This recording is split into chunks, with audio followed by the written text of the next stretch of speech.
అధికారి దగ్గరే ఇన్ని కోట్ల అవినీతి సొమ్ము దొరికితే ఆ మున్సిపాలిటీలో పనిచేసే అధికారుల దగ్గర ఎంత అవినీతి సొమ్ము ఉండాలి? నిజామాబాద్ మున్సిపల్ సూపరింటెండెంట్ నివాసంపై ఏసీబీ సోదాలు, కోట్ల రూపాయల నగదు స్వాధీనం. నిజామాబాద్ మున్సిపల్ సూపరింటెండెంట్ దాసరి నరేందర్ పై నమోదైన కేసులో భాగంగా ఆయన నివాసంపై ఏసీబీ దాడులు నిర్వహించి ఈ దాడిలో భారీగా నగదు, ఆదాయానికి మించిన ఆస్తులు బయటపడ్డాయి.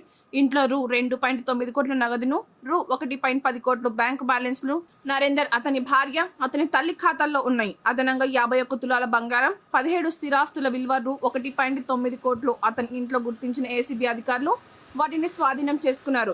ఇప్పటి వరకు స్వాధీనం చేసుకున్న మొత్తం ఆస్తుల విలువ దాదాపు రూ. 6.7 కోట్లు.